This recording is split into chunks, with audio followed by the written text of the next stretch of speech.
저희 부산교회는요, 지금 주일 예배로,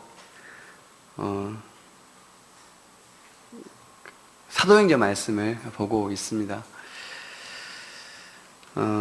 사도행전에 나오는 지자들의 모습은 참 멋집니다. 지혜 있고, 용기 있고, 그런 불의에도 굴복하지 않고, 복음서에 나오는 지자들의 모습하고는 참 많이 다릅니다. 그 사람들이 물론 동일인물인데 이 사람들 동일인물이 맞나 싶을 정도로 사도행전의 사도들의 모습과 복음서의 지자들의 모습은 참 많이 다릅니다. 여러분들과 오늘 이 말씀을 같이 나누기를 원하는데요, 성장에 관한 말씀입니다. 제 부산교회에서 서행하는 새신자 소유금 교재가 있는데 그 중에 챕터 하나가 신앙이란 무엇인가에 대한 막 소개를 하다가 그런 것들을 다룹니다. 신앙이 뭐냐? 신앙은 성장하는 것이다. 신앙, 우리의 믿음, 하나님 앞에서의 우리의 어떤 영적인 삶, 이런 것들이 생겨나서 그냥 그대로 이렇게 있고 그대로 유지되는 것이 아니라 이것이 마치 생물처럼 어떤 성장의 과정을 밟는다는 것입니다. 우리 인생에 태어나서 자라고 또 죽음에 이르는 것처럼 우리 신앙, 우리 영적인 삶도 태어납니다. 우리는 그것을 거듭남이라고 이야기합니다. 그래서 이렇게 거듭남으로 영적인 출생을 하였다가 자라고 성장한다는 것입니다. 하지만 영적인 삶의 특징은 육체의 삶처럼 끝이 죽음에 이르는 것이 아니라 영적인 삶은 온전한 안식, 영화로운 생명을 얻는다는 점에서 우리 육체의 삶과는 다르다고 가르칩니다. 우리의 신앙은 성장합니다. 그리고 우리 모두 안에서 시작된 영적인 생명은 지금 우리 모두 안에서 성장이라는 과정을 밟고 있습니다. 그리고 그 성장은 무엇을 향한 성장이냐면 그리스도를 향한 성장입니다. 그리스도의 장성한 분량, 그리스도의 온전하심이라는 그 성장의 목표를 가지고 그 목표를 향해서 자라가고 있는 것입니다. 여기에는 우리 성장에는 우리를 택하시며 부르신, 우리를 향하신 하나님의 그 부르심의 뜻과 소망이 담겨져 있습니다. 우리를 이렇게 성장케 하시기 위해서 우리를 부르시는 것입니다. 그 그리스도의 장성한 분량에까지 이르게 하시기 위해서 우리를 부르고 계신 것입니다. 그리고 하나님은 이 결코 꺾이지 않는 불굴의 의지로 우리 모두 안에서 이 뜻들을 지금도 이루어가고 계십니다. 우리 모두가 성장의 과정에 있는데 그 과정에는 참 많은 우여곡절이 있습니다. 시행착오가 있습니다.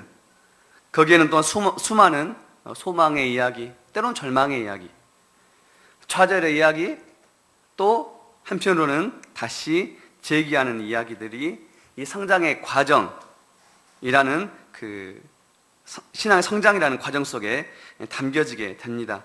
그리고 하나님께서는 이 모든 것을 통해서 우리를 향하신 하나님의 뜻과 소망을 이루어 가시는 것입니다. 간절히 기도하는 것은 오늘 하나님께서 우리의 믿음의 눈을 여셔서 우리를 향하신 하나님의 인도하심의 손길이, 그리고 그 손길 안에 우리가 있는 것을 하나님께서 보게 하여 주시기를 간절히 기도합니다. 그리고 오늘 우리를 다시 소생케 하시는 회복의 이야기가 우리 사랑하는 식구들의 삶에 쓰여지는 그런 귀한 은혜의 시간이 될 수 있기를 간절히 기도합니다.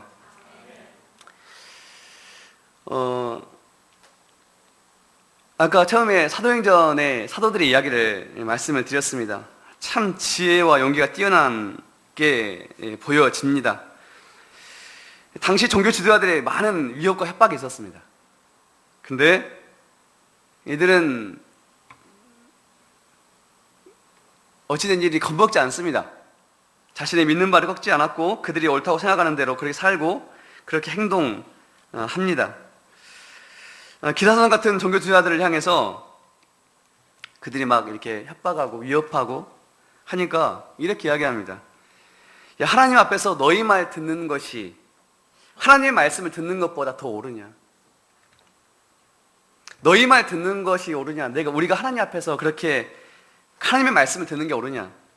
우리는 우리가 보고 들은 것을 말하지 않을 수 없다 라고 종교 지도자를 향해서 선언합니다. 그들의 선언은 참 감동적입니다. 더 나아가서 종교 지도자들이 이제 위협하고 협박해도 안 되니까 그들을 옥에 가둡니다. 그리고 매질도 합니다. 근데 그럼에도 불구하고 사도들이 어떻습니까? 사도행전 사도들은 그렇습니다. 자기들을 옥에 가두고 매질을 하고 나니까 오히려 자신들이 하나님의 이름을 위해서 이렇게 고난받을 수 있게 하신 것을, 또 그런 자리에 나를 세워주신 것을 인해서 감사하고 기뻐하면서 공동체로 복귀합니다. 이런 사도들의 모습이 사도행전 말씀을 쭉 보면서 너무나 인상적이었습니다. 이뿐 아니라 사도행전에 참 많은 사도들의 많은 감동적인 기록들이 있습니다. 하지만 중요한 것은, 그리고 말씀드리고 싶은 것은, 그들이 처음부터 이렇게 지혜 있고 용기 있던 그런 사람들은 아니었다는 것입니다. 아니, 오히려 복음서에 비춰진 그들의 모습은 아둔하고 어리석고 성급하고 연약하고 겁 많고, 겁은 많은데 욕심도 많고, 그런 것들이 제자들의 모습이었습니다. 복음서의 제자들은 참 실패도 많이 합니다. 예수님께서 십자가에 달리시기 전까지도, 그러니까 예수님께서 십자가에 달리시기 전이라면은 예수님께서 거의 이 땅을 떠나실 그때가 임박한 건 아닙니까? 근데 그때까지도 그들은 연약하기 짝이 없습니다. 겟세마네 동산에서 예수님께서 기도하실 때 함께 깨어서 기도해달라고 하신 예수님의 말씀을 뒤로하고 그들은 졸기 바쁩니다. 결국 예수님께서 십자가에 달리시기 위해 체포당하셨을 때 그들은 예수님을 두고 뿔뿔이 흩어지고 말았습니다. 이외에도 복음서에는 이런 제자들의 모습, 연약한 모습들을 참 많이 우리에게 이야기해주고 있습니다. 근데 성경을 읽다 보면은 이런 제자들의 모습이 그렇게 낯설게 느껴지진 않습니다. 그리고 한편으로는 좀 위로가 막 됩니다. 제자들도 이랬구나. 나만 그런 게 아니구나.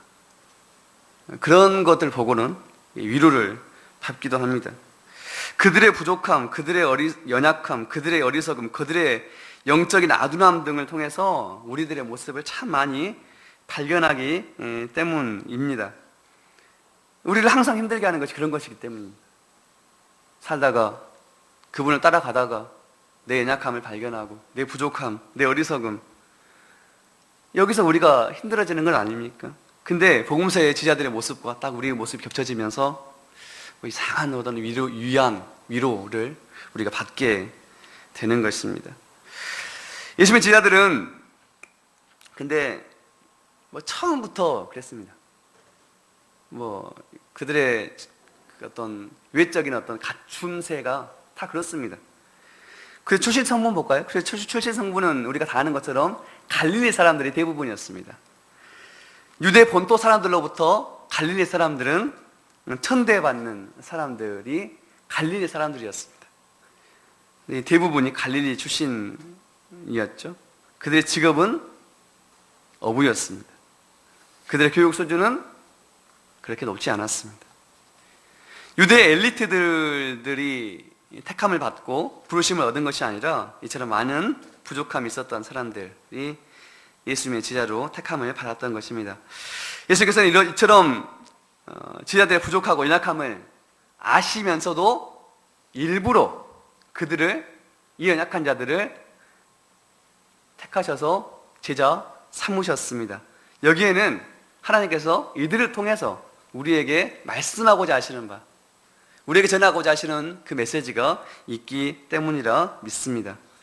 오늘 그 하나님의 뜻을 우리가 함께 살펴보았으면 좋겠습니다. 왜 제자들을, 당시 유대의 엘리트들을 부르지 않으시고 이처럼 우리가 겉보기에도 부족한 자들을 택하시고 그들을 통해서 하나님의 일들을 이루어 가셨는지 그 뜻들을 살펴보았으면 좋겠습니다. 예수께서 제자들 처음 부르실 때의 장면을 좀 잠깐 살펴보겠는데요. 같이 마가복음 펴보겠습니다. 마가복음을 쭉 이렇게 건너뛰면서 볼 테니까요. 마가복음 쭉 펴놓으셨으면 좋겠습니다. 마가복음 1장입니다. 제자들이 처음 부르심 받는 장면입니다. 마가복음 1장 16절부터 18절까지 말씀입니다.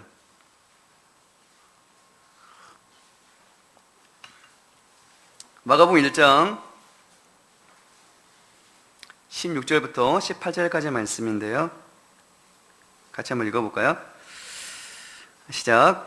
갈릴리 해변으로 나가시다가 시몬과 그 형제 안드레가 바다에 금을 던지는 것을 보시니 그들은 어부라. 예수께서 이르시되 나를 따라오너라. 내가 너희로 사람을 낚는 어부가 되게 하리라 하시니 그들이 따르니라. 아멘. 마가복음 1장 말씀이죠. 1장이니까 처음 시작입니다. 그죠? 마가복음. 근데 복음서가 시작되는 처음부터 예수님께서 중요하게 생각하시는 게 뭐였냐면은 제자들이었어요. 제자들을 택하시고 그들을 부르시는 것. 이것이 예수님의 사역의 시작점에 있었습니다. 뭐 하시다가 막 혼자 일을 하시다가 나 혼자 힘들다. 날 좀 도와줄 사람들이 필요하다 해가지고 제자들을 부르신 게 아니라 처음부터 그분은 제자들과 함께 하셨습니다. 제자들을 부르시는 것으로 그분의 사역을 시작하신 것입니다. 그리고 이 말씀에는 제자들을 부르실 때에 그들을 향하셨던 예수님의 어떤 그 부르심의 뜻, 제자들을 부르셨을 때 그냥 부르지 않으시고 이러한 뜻들을 두시고 이러한 소망으로 제자들을 부르셨다는 것입니다. 무슨 어디 나옵니까? 나를 따라오너라. 내가 너희로 사람을 낚는 어부가 되게 하리라. 내가 너희로 사람을 낚는 어부가 되게 하리라. 여기에 예수님의 제자들을 향하신 부르심의 뜻 그리고 소망이 담겨 있는 것입니다. 지금까지 그들은 그냥 호숫가에서 물고기 잡는 어부로 살았습니다. 물고기를 잡아서 자기와 자기 가정의 생계를 책임지는 그런 삶. 근데 예수님께서 이제 새로운 삶, 지금까지 물고기 잡고 그렇게 살았던 그런 삶이 아니라 이제 너희가 사람을 낚는, 사람을 건지는, 사람을 살리는 그런 삶을 살게 될 것이다 라고 말씀하신 것입니다. 근데 여기서 특별히 주목하고 싶은 말씀이 이것입니다. 내가 그렇게 하리라. 영어 성경 보면은 I will make you fishers of men. 사람을 낚는 어부가 내가 되게 하리라. 그러니까 I will make you. 내가 그렇게 하리라는 것입니다. 너희가 그렇게 될 것이다. 너희는 사람 낚는 어부가 될 거야 라고 말씀하신 게 아니라 내가 그렇게 하겠다. I will make you fishers of men. 그분이 이루시겠다라고 말씀하신 것입니다. 제자들을 향하신 그 부르심의 뜻과 소망은 나중에 예수님께서 제자 그룹 중에서 또 12제자를 특별히 택하셔서 또 세우십니다. 근데 그 장면에도 그들을 향하신 예수님의 부르심의 뜻과 소망이 담겨져 있는데요. 마가복음 3장 말씀입니다. 마가복음 3장 펴볼까요? 13절부터 15절까지 말씀을 같이 한번 읽어보겠습니다. 마가복음 3장 13절부터 15절까지 읽겠습니다. 시작.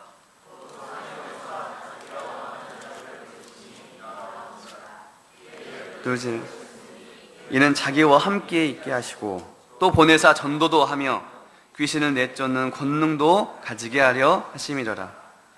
이렇게 해서 그 12를 세우셨다라고 말씀하십니다. 예수님께서 12제자를 세우실 때 어떤 뜻을 두셨다고요? 어떤 뜻을 두고 그들을 세우셨다고요? 먼저 자기와 함께 있게 하시기 위해서,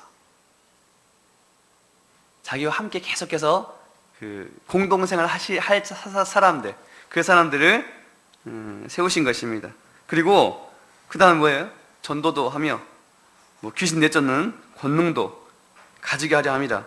이 하나님 나라의 복음을 전하는 일, 귀신을 내쫓는 일, 이런 일을 하게 하려 하신 것입니다.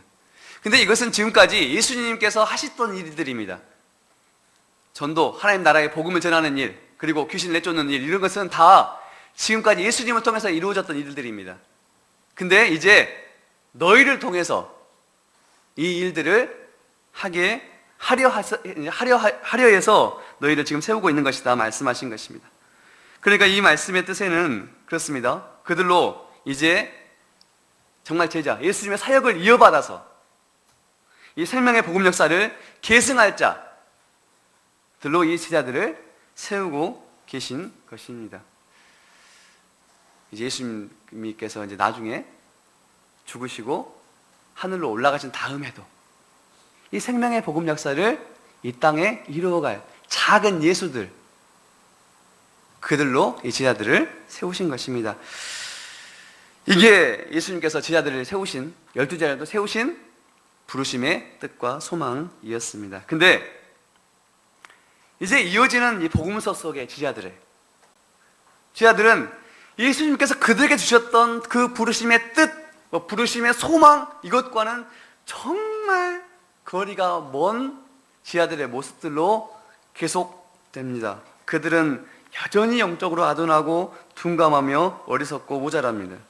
말씀을 다 볼 수는 없겠지만 대표적인 한두 가지를 좀 살펴보면 좋겠는데요.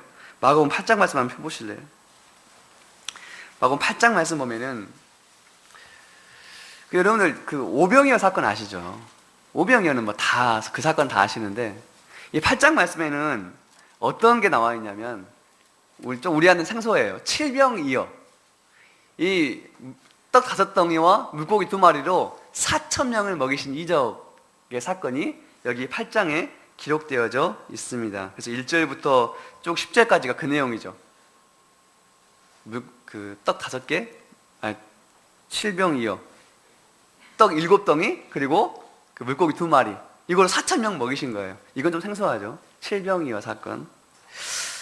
근데 이게 이제 기록되어 있는 거예요. 8장 여기 앞에. 근데 이 이적을 보이신 후에 예수님께서 이제 제자들과 함께 그 배 타고 그 바다 호숫가를 건너가십니다. 건너가시면서도 이제 배에서 가르침을 계속 하세요. 뭐 어떤 류의 가르침이냐면, 야, 너희들 종교 지도자들 같이 되면 안 돼. 종교 지도자들 특별히 어떤 것을 누룩을 조심해라, 막 이런 말씀 하시거든요. 근데 이것은 종교 지도자들의 어떤 위선, 이런 것들 너희가 각별히 경계해야 된다, 이런 말씀들을 막 하고 계신 거예요. 근데 말씀에는 뭐라고 이야기하냐면 14절 말씀 보니까 지하들이 깜빡 잊고 여행을 하고 있는데 거기에서 떡을 놔두고 와버린 거예요. 떡을 챙기질 않은 겁니다. 식량을. 그러니까 이것 때문에 지금 그 배는 이미 떠나버렸고 이미 지금 호수를 지금 건너가고 있는 배 안의 상황이니까, 야, 어떡해, 떡 놔두고 와버렸어. 떡 놔두고 와버렸다고? 너 안 챙겼어? 해가지고 막 12시간 난리가 난 거예요. 막 자기들끼리 수근수근 하면서 떡 안 챙겼어? 그럼 어떡해? 아이씨, 그거 챙겨야지, 이러고 있는 거예요. 자기들끼리 수근수근 하면서. 예수님 말씀이 귀에 들어오지 않고 계속 그들의 관심이 막 떡 챙기는, 떡 안 챙겼다, 어떡해, 이렇게 여기에 지금 제자들의 관심, 또 그것에 대한 걱정이 지금 제자들에게 있는 것입니다. 그게 17, 18절 말씀인데 한번 제가 읽겠습니다. 예수께서 아시고 이르시되, 예수님께서 이제 그들의 수군거리는 걸 아시고 말씀하시는 거예요. 너희가 어찌 떡이 없음으로 수군거리느냐? 아직도 알지 못하며 깨닫지 못하느냐? 너희 마음이 둔하냐? 너희가 눈이 있어도 보지 못하며 귀가 있어도 듣지 못하느냐? 또 기억하지 못하느냐? 그러니까 막 제자들이 막 떡 안 가져온 걸로 수근수근 하고 있으니까, 걱정하고 있으니까 제자들이 꾸짖듯 말씀하십니다. 야, 왜 그거 걱정하고 있어, 너희들 지금? 왜 아직도 알지 못하고 깨닫지 못하느냐? 왜 마음이 이렇게 둔하냐? 제자들의 영적인 아둔함을 성토하시는 듯 말씀하십니다. 그리고 이어서 말씀하십니다. 야, 기억 안 나? 야, 그 오병이어로 내가 몇 명 먹였어? 그리고 남은 조각이 얼마였어? 제자들이 이야기합니다. 12바구니 거두었었습니다. 야, 방금 우리 떠나오기 전에 7병2호로 몇 명 먹였어? 4,000명 먹었잖아. 남은 거 얼마 남았었어? 남은 거 뭐라고 합니까? 얼마 남았다고 그러지? 7바구니. 7바구니 남았다고 그럽니다. 자기들이 거뒀으니까. 야, 모르겠어? 아직도?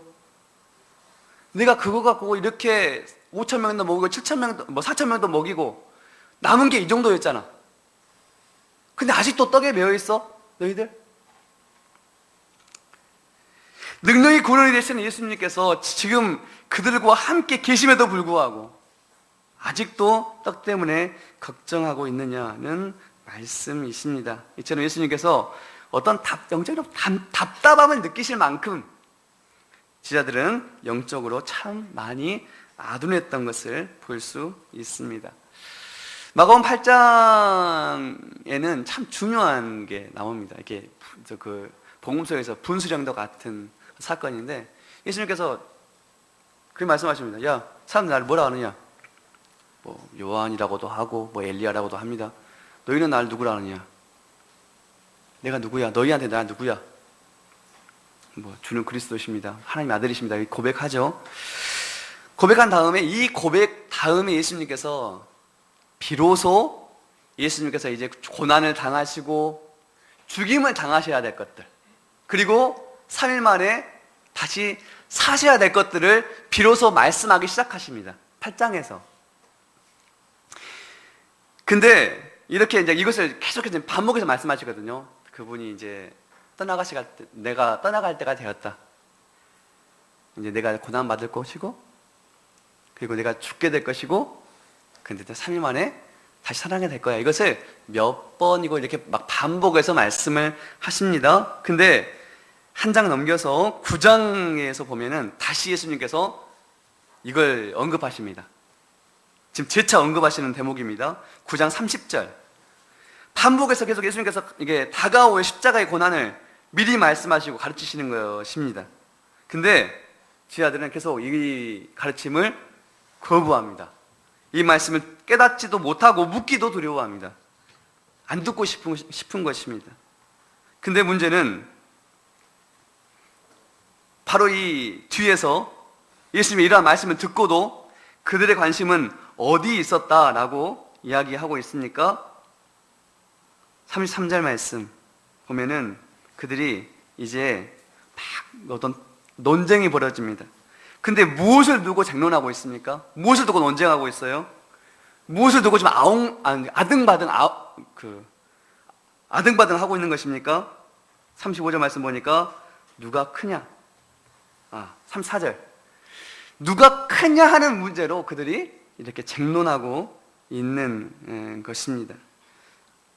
이제 십자가를 앞두고 예수님께서 이 십자가의 어떤 그런 고난을 계속해서 미리 가르치고 계신데 이 십자가를 앞두고도 자리 다툼이나 하고 있었던 것입니다. 이것도 아직도 이제 십자가가 다가오고 있는데 여전히 그들은 예수님의 부르심의 뜻과 소망에 합당하지 못한 그들의 모습으로 비춰지는 것입니다. 또 가르치시거든요. 또 언급하세요. 뭐 죽음, 부활. 10장 말씀 넘어가 보면 32절입니다. 이에 다시 12제자를 데리시고 자기가 당할 일을 말씀하시며 이르시되 보라, 우리가 예루살렘에 올라가노니 인자가 대제사장들과 서기관들의 넘겨짐에 그들이 죽이기로 결의하고 이방인들에게 넘겨주겠고 그들은 능욕하며 침뱉으며 채찍질하고 나를 죽일 것이다. 근데 나는 3일 만에 살아나리라 라고 말씀하시는 것입니다. 예수님께서 앞선 가르침보다 조금 더 자세하게 내가 어떻게 고난받게 될 것인가, 어떻게 체포가 될 것이고 어떤 고난을 받게 될 것인가, 능욕을 받고 막 이런 것들을, 침뱉음을 받고 이런 것들을 계속 말씀하시는 거예요. 채찍질 당하실 것들을. 그리고 죽음, 부활을 말씀하십니다. 이 말씀하시는 대목 바로 다음에 지하들은 어떻습니까? 지하들이 어떤 모습이 나옵니까? 자리 청탁하는 거. 어때요? 35절 말씀부터 보니까 이 요한과 야고보가 예수님 나중에 왕위에 오르시면 저희가 하나는 좌편, 하나는 우편, 무슨 뭐 좌의정, 우의정 이런 거 우리가 한 자리씩 하게 해 주십시오. 제 아들이 이거 하고 있는 거예요. 공교롭게도 예수님께서 계속 십자가의 어떤 그것을 가르치신 다음에 제 아들이 한심한 어떤 모습들이 계속 나옵니다. 우연입니까? 아니요. 메시지입니다. 이를 통해서 이 복음서에서 우리에게 말씀하고자 하는 게 있다는 것입니다. 예수님께서는 계속 십자가에 대해서 이렇게 말씀하시고 고난에 대해서 죽음에 대해서 이렇게 말씀하시는데 제 아들은 정신 못 차리고 누가 크냐? 누가 그 자리에 앉을 것이냐? 이것으로 그들이 거기에 그들이 관심이 있었다라고 하는 것입니다. 이건 야고보와 요한이 대표적으로 나왔는데 그들만의 관심이 아니었습니다. 다른 제자들의 관심도 그들과 별반 다르지 않았습니다. 이처럼 그들은 예수님의 십자가의 고난, 그 죽임 당하실 날이 임박했음에도 불구하고 이렇게 예수님의 부르심의 소망에 합당하지 못하게 했던 것입니다. 나중에 십자가 앞에서는 그들의 연약함이 더욱 확연하게 드러납니다. 그것이 예수님의 부인하는 베드로의 실패에서 그 정점을 이룹니다. 베드로는 예수님을 부인하고 제자들은요, 체포당하신 예수님을 두고 뿔뿔이 흩어져 버립니다. 마가복음 14장 50절, 제자들이 다 예수를 버리고 도망하니라. 예수님 체포당하셨을 때 그 다음에 제자들의 이 모습이 기록됩니다. 제자들이 다 예수를 버리고 도망하니라. 이처럼 복음서가 내내 우리에게 증언하고 있는 것은 예수님께서는 제자들에게 뜻을 두시고 소망을 두시고 소망 중에 그들을 택하시고 그들을 부르시고 세우셨지만 그들은 이처럼 끝까지 여전히 부족하고 여전히 연약하고 모자랐다는 것입니다. 결국 이를 통해서 이 하나님께서 우리에게 말씀하고자 하시는 바가 무엇입니까? 제자들이 제자가 되고 사도들이 사도가 되는 것은 그들의 그 어떤 모습, 그것에 소망이 있지 않고 그들을 끝까지 포기하지 않으시는, 그리고 그들을 붙드시는 하나님께 그들의 소망이 있는 것이다 라고 말씀하시는 것입니다. 그들이 이렇게 한심해, 그들이 이처럼 연약하고 부족해, 여전히 그래. 하지만 예수님께서는 결코 그들을 향하신 소망을 놓지 않으셨다. 거기에 우리의 소망이 있다라고 말씀하시는 것입니다. 제자들의 많은 모습이 그들을 부르신 예수님을 실망시켜 드릴 법합니다. 하지만 예수님께서는 그들의 연약함과 부족함을 에도 불구하고 그들을 포기하지 않으십니다. 아니, 그들의 연약함을 부족함을 아시면서 또 그들을 부르신 것입니다. 예수님께서는 이들을 향하신 당신의 부르심의 뜻, 소망을 결코 거두어들이지 않으셨습니다. 마지막까지 그러하셨습니다.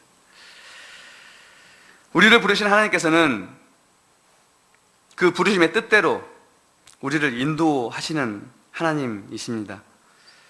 이 부르심의 길을 따라가는데 우리가 너무나 부족하고 연약하고 미련하고 어리석습니다. 그래서 우리로서는 절망입니다. 계속해서 절망합니다. 아직도 안 되고 아직도 부족하고 여전히 모자란 우리로 인해서 절망하는 것입니다. 우리도 막 그런 소망을 품습니다. 우리도 그렇게 되고 싶습니다. 더욱 예수님을 닮고 그분을 더욱 순전하게 따르는 그런 소망, 그런 갈망이 우리 안에도 있습니다. 우리도 예수님과 더욱 함께 있기를 원하고 그 부르심의 소망을 따라 살기를 원하는 그런 갈망, 이런 것들이 우리 안에 있습니다. 이러한 영적인 갈망이 없지는 않는데 이러한 영적인 소망과 갈망을 다 덮어버릴 만한 우리의 반복되는 죄와 허물, 변덕, 속물근성 등등이 우리 이러한 현실로 인해서 우리는 번번이 시험에 빠지고 절망스러운 것입니다. 근데 우리의 이러한 모습에도 불구하고 우리에게 소망이 있는 이유가 무엇입니까? 소망은 우리에게 있지 않습니다. 소망은 주님께 있습니다. 우리 이러한 절망스러운 이 모든 것을 아시면서도 우리를 택하시고 우리를 부르신 주님께 우리의 소망이 있습니다. 우리의 이러한 모습에도 불구하고 지금도 우리와 함께 하시며 지금도 우리를 인도하고 계시는 그 주님께 우리의 소망이 있는 것입니다. 저는 이거 참 감사한데요. 아까 우리도 소망한다, 우리도 갈망한다, 우리 영적인 소원은 우리 안에 있긴 하다. 근데 마음은 소원인데 너무 내가 아닌 그게 아닌 거죠. 현실의 삶은. 근데 거기에 소망이 있어요. 내가 그렇게 되고 싶은 것보다 하나님께서 우리를 향하신 갈망이 더 깊으신 거예요. 내가 그렇게 되고 싶은 마음의 소원이 있어요. 나도. 근데 우리를 향하신 그분의 소원은 더 깊어요. 나는 그만두고 싶은 마음이 막 불쑥불쑥 일어나요. 야, 그만두자. 때려치자. 이거 안 되겠다. 내가 아무리 나를 보니까 안 되겠다. 그만두자.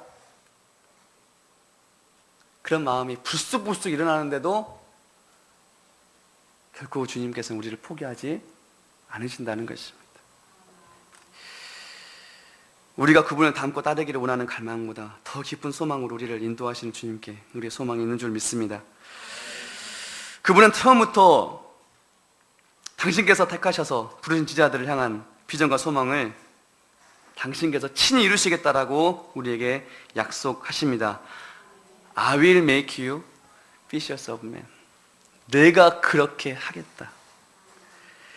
그리고 우리를 향한 부르심의 뜻과 소망을 끝까지 포기하지 않으시고 이루십니다. 이 부르심의 뜻대로 우리를 끝날까지 인도하시는 주의 은혜를 말씀은 이렇게 증언하며 선포합니다. 오늘 요절 말씀 다시 한번 읽어보겠습니다.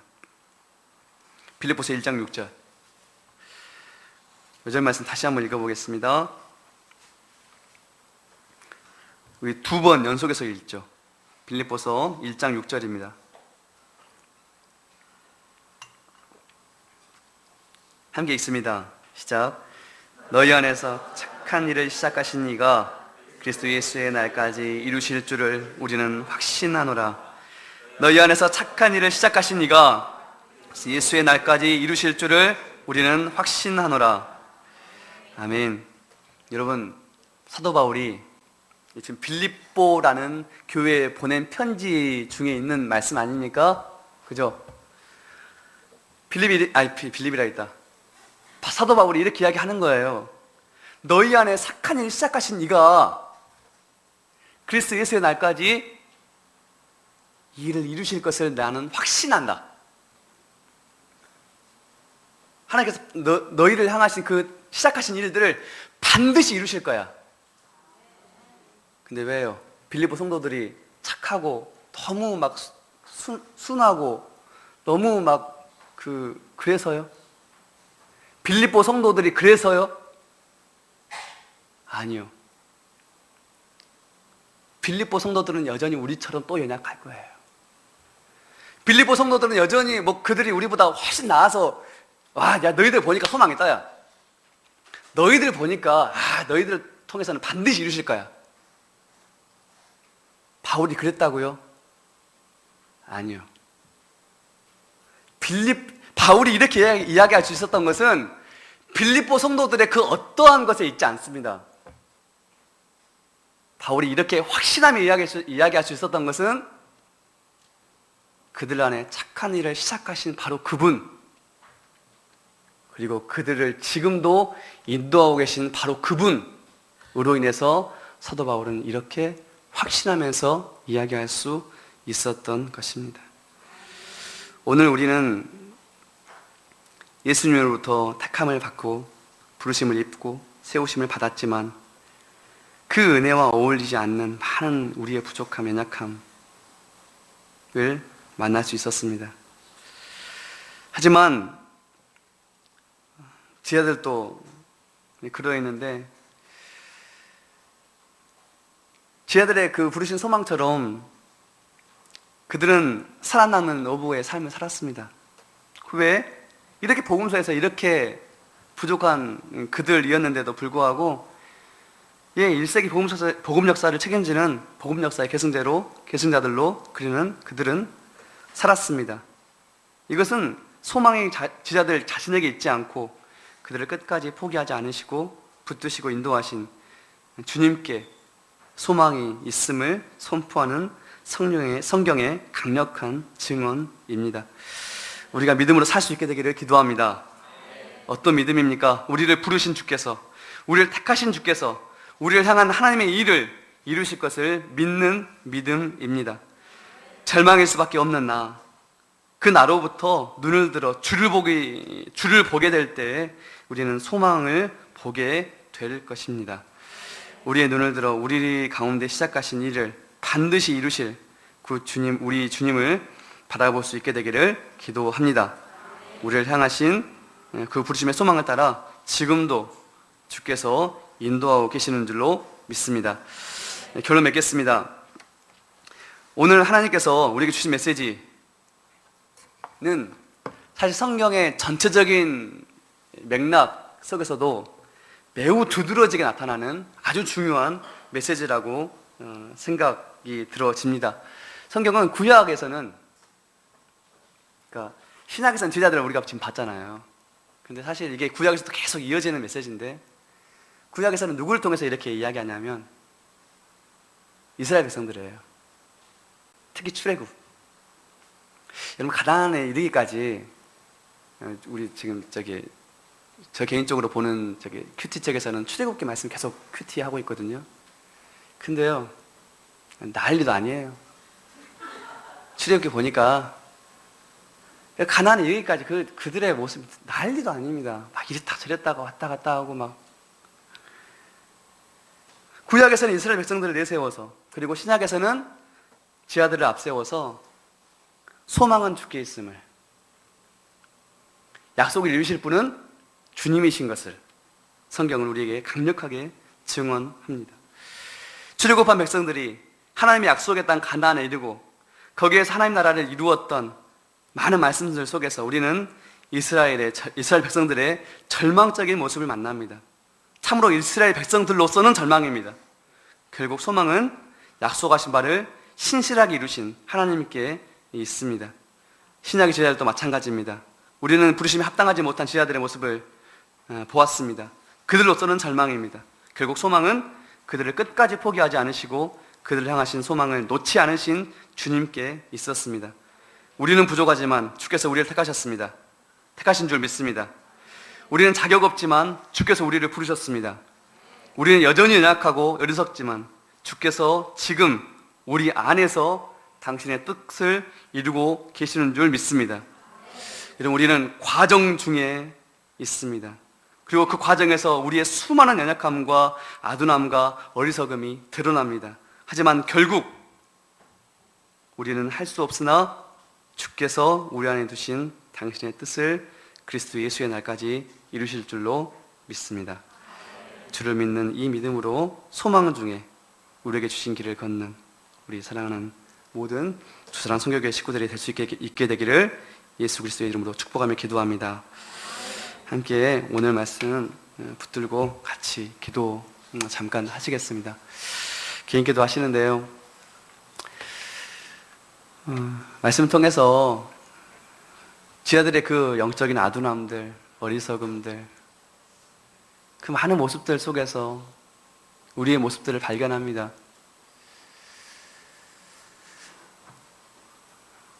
오늘 말씀하셨던 것처럼 우리로서는 절망입니다. 소망은 우리에게 있지 않습니다. 더더군다나 세상에는 소망이 있지 않습니다. 소망은 우리를 택하신 주님, 우리의 연약함에도 불구하고 우리를 불러주신 주님, 우리를 아시면서도, 우리의 연약함을 아시면서도 우리를 세워주신 주님, 여전히 우리는 이렇게 아둔한데 또 불구하고 우리 안에 계셔서 지금도 우리를 인도하시는 그 주님께 우리의 소망이 있는 줄로 믿습니다. 주님은 완전하십니다. 실수하지 않으십니다. 주님은 완전하십니다. 그 주님께 우리의 소망이 있음을 우리가 고백하고, 또한 그 소망을 다시 그분께 두었을 때 우리의 죽어졌던 소망들이 다시 일어나게 될 줄로 믿습니다. 함께 주를 바라보시며 같이 기도하겠습니다.